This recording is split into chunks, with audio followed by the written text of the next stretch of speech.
So we will begin. So I have Peter Murcott and Tony Brown. We were all in attendance at the Positive Action Group meeting not too long ago, and they've asked us to perhaps just give a review of the meeting and some of the points that came out. It was a well attended meeting at the Legion, I must say. I think we saw some great value in that, some great points, some good questions. Yeah. And I'm just wondering if we could perhaps do a little bit of review of what was said, and maybe Peter, if you could just lead the way, maybe on this legislation that is being proposed and is in consideration, should we say, at this point, and perhaps just explain the proposal, what it is, and just perhaps go through some main points for the viewers, please.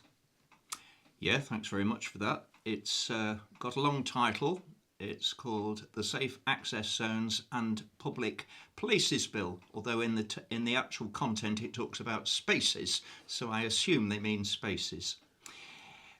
One of the things that came out when we were discussing all this is when you're going to introduce new legislation, and this is a private member's bill, you need to have a very good reason for introducing it. In other words, you have to explain how existing legislation is not working, that there is a social need that has arisen which existing legislation cannot address, and that it's so significant that it needs to bring in the criminal law, because you shouldn't lightly bring criminal law into legislation without thinking through what you're doing. It's got to be something obviously of a nature that the ordinary man would say that is criminal.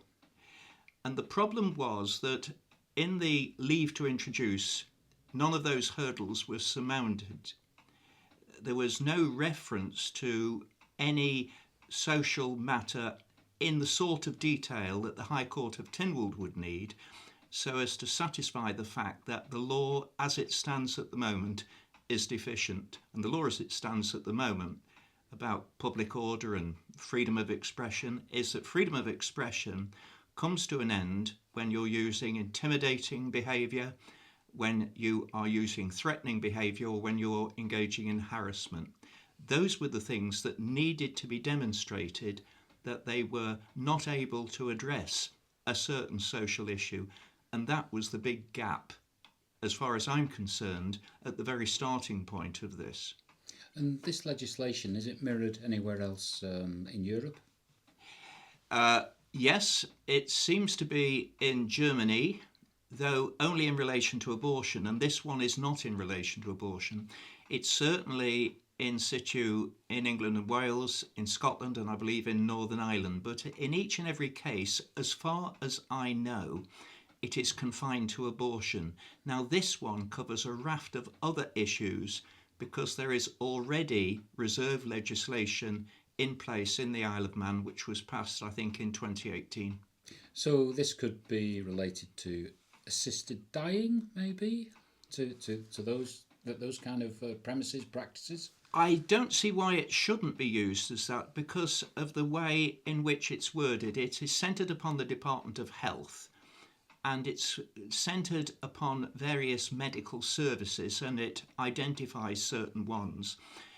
And the way it's worded, it could be used, and if it was that it wouldn't apply, there is a reserve power to actually, by regulations, expand the bill. That's quite common in legislation. But certainly the fact that it deals with medical services, I think, would cover that.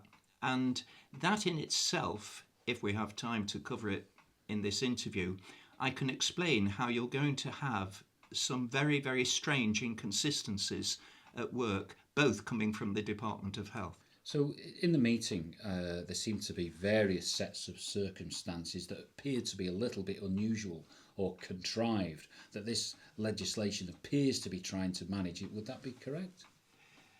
I come back to the point. I'm not entirely certain, outside some very passing reference to vaccination, which is only one of the heads that's in here. I'm quite puzzled as to where is the social need? What are the incidents that have arisen that are so compelling that you've got to include, for example, something to do with scientific procedures, scientific investigations. Yeah, it refers to things like scientific research, medical research. It brings in actually the Animals Act of 1986, an Act of Parliament, which I've looked up. That's to do with something to do with medical research. I'm not sure where those things are coming from, because I'm not aware that any of those things have caused problems in the Isle of Man. I don't know of any interference with people. It brings in the fact of ordinary employers and employees at these places, but it doesn't give us any chapter and verse of what exactly has been happening that justifies the bringing in of this bill. So I'll bring Tony Brown in, former Chief Minister, who will have overseen numerous pieces of legislation.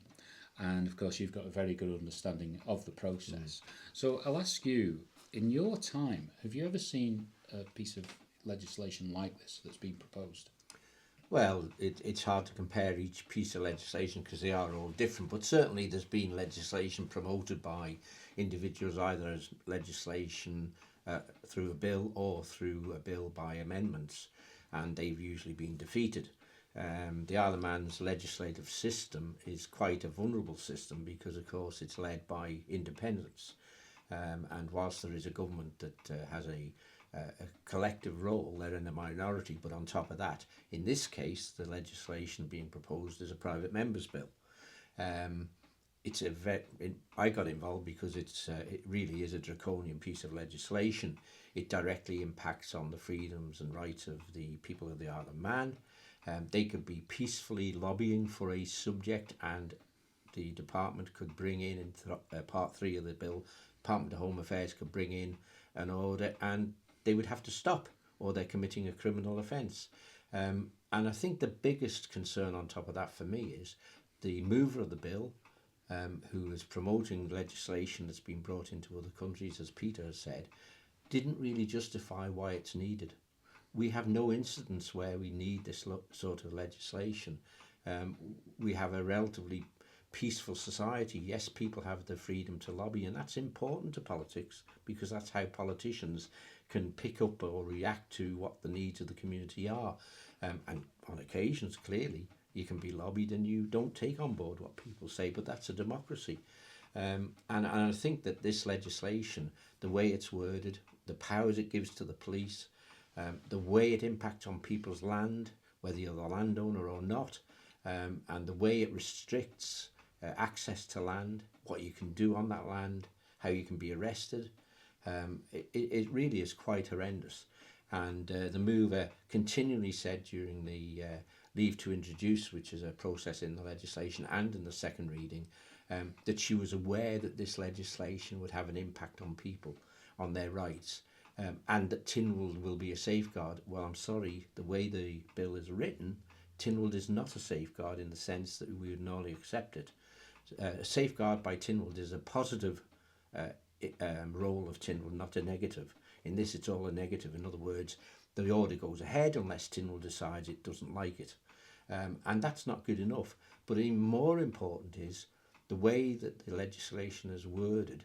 It enables the Department of Home Affairs to put in place, by stages, a permanent ban on land access. It can go on forever, indefinitely. Now, no department of government has that power at the moment. They have to only do it for certain periods of time, or go to Tynwald and get, for example, the best example I can give is they want to extinguish a highway. They have to go through a process. They want to extinguish a right of way. They have to go through a process, and they're put in there to protect people's rights so that Tynwald ultimately will say yes or no. That's not in this legislation, and the impact on people is really one that needs to be carefully considered. And the legislators, their first role, MHK's first and foremost role to the people of the Isle of Man is to be a legislator, not to be just a matter of policy and running departments, but actually making law. Because when you make law, it's in place for a long time. But also law means that you give powers to people that they haven't presently got. And again, and what was said by the mover consistently was, it is not our intention to do this. We can rely on the tin rule to make sure X, Y, and Z. That's not good law. You don't make law like that. When you make law, you're meant to make law that you don't put what you intend, you put in what you actually want. What is it that the legislators actually want to have happen? And that's the thing that's important, and that's 11 o'clock. It's not tea time, but, you know, apart from no that... cuckoo. No cuckoo. No, I'm a bit disappointed about that. but I mean, clearly the legislation, any legislation, it's so critically important to get it right. And anything that impacts on the rights of the people of the Isle of Man, the House of Keys and the Legislative Council need to be extremely careful and put safeguards in that protect their rights. So the average citizen on the Isle of Man probably hasn't even spared a thought about this particular problem, this legislation, this proposal. Okay, generally, it won't have been on the minds. There's plenty more to think about when you're consulting with your MHKs and so forth. So the likes of, say, a member of the House of Keys, they may not have referred to this or featured this in their election campaign. Okay, it's certainly not been seen on any radar I've had, and yet it's a private member's bill. So could you just explain that? Where would the motivation come from for an individual to bring this forward? Because it does seem to be a little bit out of step. Well, I mean, in this case, I don't know. I mean, I think genuinely it's hard to understand why the member has decided that she should promote a private member's bill. But it's not a local matter. It's not, it's nothing in the constituency. No, but I mean, well, in fairness to a member of the House of Keys, and I stood in lots of elections, you put out a manifesto. It doesn't cover everything that's going to happen. And in fact, it's impossible to do that. I mean, if you did that, it would be a nightmare. But it's unlikely that this particular perceived problem would occur in that particular area. Is that? Well, would that be fair enough? Well, possibly, but I mean, the point is that a member of the House of Keys can get things thrown at them that the public expect them, as their representative, to ensure it doesn't adversely impact on their way of life. And that means that things come up they don't expect. Doesn't mean they can't make a decision. It doesn't mean they don't have to consider it. And you made the point, lots of people won't even know about this legislation or thought about it. I can tell you now, 95, 98% of the people of the Isle of Man do not know this legislation is going through in the terms it is. And it's quite simple why they don't know, because they expect the people they've elected to look after their interests and that of their families, to make sure they can continue to have a good quality life on the Isle of Man. What the legislators have to do, they're guardians to protect us. Yes, we have to have laws to make good society good, but there's laws you overstep the mark, and I believe this is one that oversteps the mark. So, Peter, you must have picked some points up in this proposal. What is really standing out for you?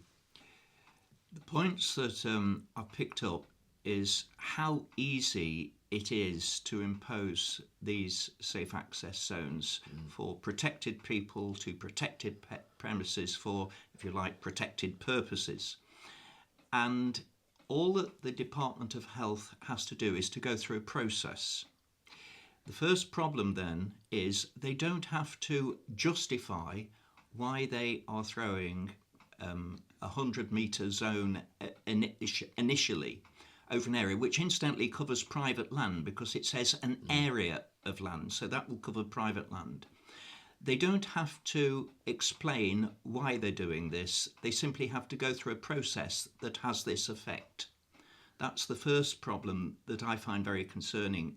The second thing is, it also doesn't just include, for example, Noble's Hospital, even though it's to do with medical services. It's capable of a very wide application. And you have a situation where it can cover, for example, people operating on private land who are then called the operator, and they can ask the Department of Health to put an access zone around their property as well. They don't have to give a reason to justify it. They simply have to go through a process of describing where it is, what I suppose the protected service is, and where they're situated, and they can make one or two suggestions of how the zone might operate, but they don't have to justify it. What's even worse is it says quite clearly that if the operator, who might be the Department of Health or it might be a private person, if they are of the opinion that the zone is insufficient, they can apply for the zone to be extended. Now, here is a most important matter. There is no limit as to how far that extension can go. And as Tony has already pointed out, there's not only no time limit, there's no geographical limit. So in theory, you could actually shut pretty well the whole island down, unless you're perhaps on South Barul or somewhere. And that has got to be a great matter of concern, that you haven't got any safeguard at all. Is ultimately where it went. Now, the bill also says, well, you can challenge these, you know. Well, you can, if you've got a lot of money. You have to go by petition of dalliance. Now, that's expensive. Now, I've been talking with someone who seemed to think that it wasn't such a problem, because he pointed out that you can go as a private person to the courts by petition of dalliance. I'll take that. I'm not familiar with the procedure, but I'm sure that is correct. However, I know from experience that if a private citizen wants to challenge the government will have very highly trained lawyers on the other side. And what will happen then is, assuming that the private citizen knows how to conduct the case, and that's a big assumption when you come into civil procedure, even if they know how to conduct the case, if they lose, they will be liable for the reasonably incurred costs of the other side. Now, suppose they get a King's Counsellor on it, which is not impossible, then there could be a most enormous bill, and they've lost. And so how many people can risk taking a case to court where they haven't got any legal knowledge at all, where they can't afford really to appoint a top lawyer, and where if they lose, they're likely to pick up a big bill? It's absurd. You Absolutely. can't. And there's one thing that's even worse than that. In the provision whereby you, and I think it's in clause 14, whereby you can go to the courts to raise an objection to an order that is establishing the zone. In clause 10, and it says quite clearly that where the department makes an order, they need not actually make it in such a way as that they can anonymise the place they're talking about. And actually, that's the order that goes to Tynwald. So Tynwald might not even itself know which premises they're talking about, because they need not say. Certainly, when these orders are published, the premises will be anonymised. That's made quite clear in a later clause which deals with the publication of the actual zones themselves, of which they've got to keep a register. Now, I ask you, how do you go to court to raise an objection to the use of certain premises as protected premises, with all that entails, if you can't tell the court where they are? You can't object to anonymous premises. You've got to spell out to a court where you're talking about. I suppose there are procedures, but the private citizen wouldn't know that, whereby they could probably get court orders whereby the premises have got to be revealed. There might be some way they can do that, but otherwise they're stuck. Is there any way you could identify if this proposed legislation has been Manxified, that it's been broadened, say, from other similar legislation, say, around GB or Europe? No, it hasn't. There's two ways in which I'll give three reasons where it's far more draconian than anything that I've been able to unearth. And I've looked at Germany, I've looked at England and Wales, Scotland, and I haven't actually looked at Northern Ireland. The first way is this anonymisation of premises. That does not exist anywhere. The second way is that all the legislation outside the Isle of Man is solely centred upon abortion. Now, this one covers several heads of protections, if you like, that are not covered in any other legislation. So the range is very, very wide indeed. Absolutely. And the third thing is when you look at the criminal penalties in England and Wales, one of the, I might say it sounds like I'm calling it, tongue-in-cheek, the heinous offences is influencing someone. Well, I've never understood that to be a particularly serious offence up till now. So England and Wales does make it limited to abortion clinics. It is an offence to influence someone. There are some other offences as well, but that's the one that is the most unusual. Now, the Isle of Man goes further. It's not just an offence to influence someone, it is an offence to inform somebody. I don't know when that's since been an offence, or to advise somebody, or to persuade somebody. Now, whenever has that been an offence? And it goes even worse, if such a thing be possible.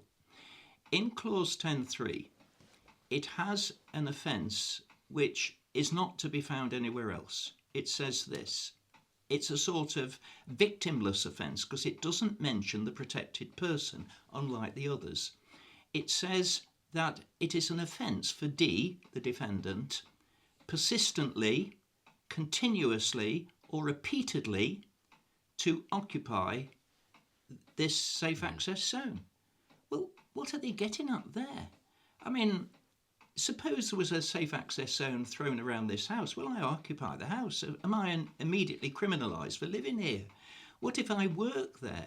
And what exactly is it getting at? What has the person got to do to fall foul of the law? He's simply got to be persistently, continuously, or repeatedly in the zone.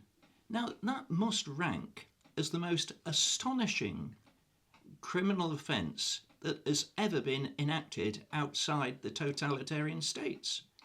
And you won't find that in the German legislation, and you won't find it in the English legislation. So that's the sort of thing that is a matter of the deepest concerns. I might add another thing. When the legislation is being considered in the House of Keys, sometimes they'll take a whole section, or they'll take, say, for example, they'll take clause 4, say clause 10.4, and they'll take that to be voted on altogether. Now, that's a mixed bag. They won't usually take clause 10.4a, 10.4b, 10.4c. They tend to lump them all together. Now, your problem there is that you've got a mixed bag of offences, and some of them are these ones like influencing, persuading, and informing. Well, those are very different from harassing and from obstructing, but they could be all just, they either go through or they don't go through. What my worry is that when it comes to the clauses stage, that this mixed bag of offences are all either going to be voted in or voted out. And I think most likely they'll be just voted in. But there are other problems as well with it, which I haven't, because I can't, if I went through, I should spend the whole of the time analysing the issues. I haven't touched on all of them. Even in that short space of time, you've related a very complex scenario for laws to be enforced. And someone's got to do that, and no doubt it would be our local constabulary. Yep. And you've got huge time and resources in training the staff to be aware of the legislation and to implement it properly. Yeah. But also, it's something that appears to be so difficult to manage. Pushing it through a court will encounter all kinds of problems. I would think, because our legislation has already got rules to deal with this, already got laws, public order and beyond, that should be able to manage any demonstrations or acts similar to that. One of your problems as far as the police go, and this concerns me immensely, my wife used to be a special in the constabulary when we were across in England, and we've had relatives who've been in the police force, and I'm always very concerned about good police-citizen relations because they are absolutely essential for public order and for everybody. This legislation turns the police to a degree into sort of public censors, and I don't think it is a role that the police want. what it does, it says, when you come to the police enforcing the law, it says that if a police officer reasonably believes that an offence has been committed, i.e. you're influencing someone or you are informing someone or so on, he has the ability and has the power to tell the people to desist and to move out of the zone, assuming that they can do, because you could have two overlapping zones and they might have to go quite a distance to get out of it. If they do not follow what the police officer says, then they commit an offence in the safe access zone. Now, even if the case goes to court and it is shown that the police officer's belief was reasonable, but in actual fact no offence had been committed, nevertheless their failure to abide by what was said would constitute as a separate offence. Now, the outcome of that, I believe, is going to drag the police into a role that they're not going to want to fulfil. I watched what the police did during the abortion law debate, and the police acted admirably. There were people during that debate who wanted the police to intervene on this and intervene on that, and they didn't like the posters, and would the police intervene on that? And the police refused. They said that they were taking their cue from the European Convention on Human Rights, and as far as they were concerned, that there was nothing there that justified them intervening, and they were not prepared to be, if you like, public censors of what could be written if it was within the rules, as they were so sensibly doing, as set down in the European Convention. But you see, the trouble is that this law has gone way, way outside the European Convention. It cannot possibly comply with it, but worse still, it drags the police in, that they've now got to take decisions, and in effect, I come back to it because it does amount to this. It amounts to making the police into public censors of what people can say and even what they can wear. Because I suppose if a person, say on this anti-vax thing, if a person is wearing an anti-vax shirt, potentially that could be an offence because it's influencing someone. And what's even worse, what the police have got to get their heads round, which is a very difficult concept, I would have thought, for anyone. The law says that not only can you commit the offence intentionally or recklessly, but you can commit it directly or indirectly. So they've got to decide whether a person potentially is recklessly, indirectly influencing someone or persuading someone. Now, how do you do that? A lawyer would find that quite difficult to work out, let alone the police officer. Tony, like me, it's quite befuddling, isn't it, listening to this? Well, it is. An MHK Yeah. is going to be presented these facts, you know, this background, say that even Peter's alluding to, that it does seem a little bit ridiculous that this is being thought to be, you know, put on the table, so to speak. How's an MHK going to deal with all this? Well, the MHKs will rely very much on the mover of the bill. They will expect that the mover of the bill has done their homework, that they've come up with this legislation after talking to the Attorney Generals, and that this is legislation that's safe. And for example, and I raised this at the meeting we had, the mover of the bill says on the bill that this, in the opinion of the mover of the bill, is compliant with the Human Rights Act. I don't believe that. And Peter's really indicated that as well. And the problem is that if it gets through, it will have to be challenged to make this case, if you like, that it's not compliant. And who's going to do that? This is a very complex piece of legislation. It's draconian legislation. There are two major components in it, and as Peter's alluded to, you know, there are things in it that aren't in other jurisdictions. And we've got one dealing with medical facilities, and then the other section of the bill dealing with private land, your land, my garden, your garden, as Peter's quite clearly demonstrated about this house. So this is really, really quite extensive legislation impacting on the rights of the peoples. And also, there's not enough safeguards in it. And my view is, as a former legislature, because it's a private member's bill, there needs to be the bill moved to committee, because it needs proper examination to find out what the mover has put in and whether or not that's appropriate for the Isle of Man, and to give people an opportunity who may wish to argue the case as to why aspects, or if not the totality of the bill, is not in the island's best interests.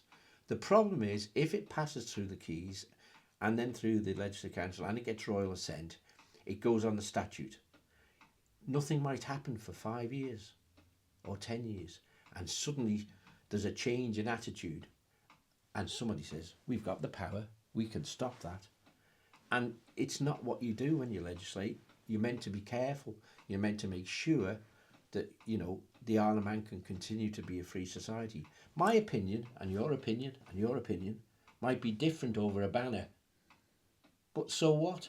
And, you know, the point Peter made about how the police properly dealt with the issues because somebody said, I don't like that banner. And the police said, well, that's not for us to censor. That's exactly their role. But if you give them the power to censor, they will be told by their hierarchy, the chief constable, stop that, because that's what the law says. So, you know, this is really, really important.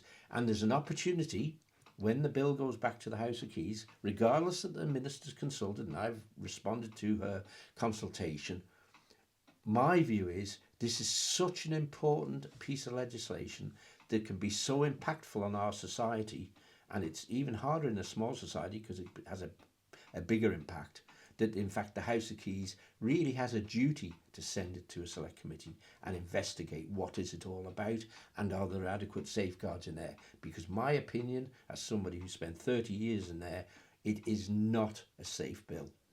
Would you say that, you know, with your vast experience in politics, say in the last 5 years, maybe accelerated by COVID, that the attitude has changed? And I'll just bring up the approach to COVID regulations, the fact that the Isle of Man imprisoned a lot, and you know, there were a lot of people prosecuted, maybe greater than the proportions in the UK. Or, for instance, the attitude where they took on Dr. Ranson, and we talked about legal fees up against the Attorney Generals, and it was only because of Dr. Ranson's position, perhaps, that she could really put a robust attack on the government and how she was dealt. Or recently, we've got the rules coming in about how you pay for your boat fare, that you can't use cash, and then we're looking at facial recognition at the airport, and that's coming in. And you think, well, I've not really seen this as a theme in the rhetoric from the MHKs. I think that's fair to say, that, you know, we need to really turn the dial up and make it more a little bit Orwellian-like. But I've not sensed that from our elected representatives. But I mean, you can't really tie it down to anything specific except the members. The only thing that changes are the members. The people who are elected every 5 years influence where the island goes. And because of our system, and I don't have a problem with our system, by the way, because of our system not having party politics, for example, I got elected by the people of Castletown on a manifesto I wrote on what I felt was important for the Isle of Man. Then I go into government, and as it happened on the last occasion, I became Chief Minister. But my role widened as soon as I got elected, because it stopped just being about Castletown. It became about everybody in the Isle of Man, and about our whole society, and about protecting people. So you're drawn into responsibilities that, whether you want them or not, are there. You have to deal with them. Somebody has to. What matters is your judgment. Are you being reasonable? Are you being practical? And is it necessary? And this bill is neither of any of those. It's not any of those. So it's down to the individual member, who actually has a lot of authority in the House of Keys and can actually do a lot of damage if they don't want something to happen, if they can persuade others to come on board, to deal with it. And in this instance, on this piece of legislation, I really do think the House of Keys needs to sit up and take count of what's going on and say, this is a massive bill in terms of what it's doing. It's very complex. There are not enough safeguards in it. The mover is saying this, that and the other, but it's doing different. Send it to a select committee. All the clauses, so clause 1 and all the clauses go to a select committee so you can have a proper scrutiny of the legislation. You cannot do that detailed scrutiny on the floor of the House. Peter, any comment before we wrap it up? Yes, I think that the bill is beyond repair, frankly. I do so agree with what Tony said about going to a select committee where the thing can be thrashed out, but I think they'll come to that conclusion that it is beyond repair, because there's one thing, if I've got time to mention it, where you'll get a complete absurdity coming in on this. I'll show you how it could work. The bill, I think, could well apply, once it became law, to the question of assisted dying. And I can quite foresee that that would be one of the candidates for trying to throw a zone around, places where there's information or whatsoever on assisted dying. Now remember, it covers private land. The House of Keys, or Tynwald, in its wisdom, or unwisdom, whichever way you look at it, has actually got two totally conflicting things about that subject. It's got a suicide prevention strategy, of which it's spending money on it. It's also got, I might just call it, being a little bit sort of political here, calling it the suicide provision strategy. Now, suppose you have a place which is quite lawfully exhibiting material that comes from the suicide prevention strategy, and I have seen that in a well-known store in Douglas. Suppose then a safe access zone is thrown around that store, because remember, I've said this 100 metres can cover private land.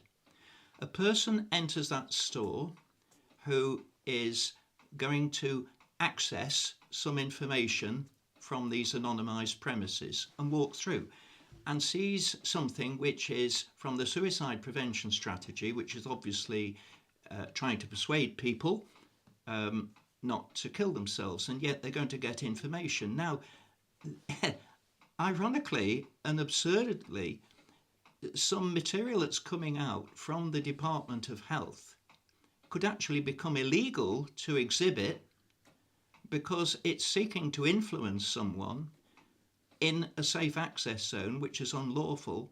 And so, ridiculously, a person could be liable for prosecution for exhibiting some of the Department of Health's own material. Now, that's the sort of absurdity that you've got that could arise. Now, people might say, oh, no, they'd never do that. No one would ever do that. But that's not the point.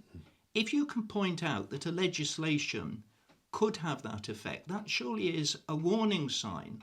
And that flags up something. As Tony has said, you don't know who's going to be in charge in the future. And that flags up the fact that you don't know how they might be minded to actually enforce legislation. What's unthinkable now can quite easily become thinkable in 5 years' time. And can I just follow on a point that Peter made? And I do think it's an important point to get out to people. They can put it on, the Department of Home Affairs can restrict any land, private land. You, as the private landowner, might not want it to be restricted, but they can do it. And then if you go on that land, your land, you can go to prison. Now, this is nonsense. And it can be there forever. So I think it is so important that people are aware of this. And just the other point I would make, I can remember bills going off to committees of the House of Keys and the select committee doing its work and coming back to the House and saying this bill should not be proceeded with. So the power of the select committee is quite considerable.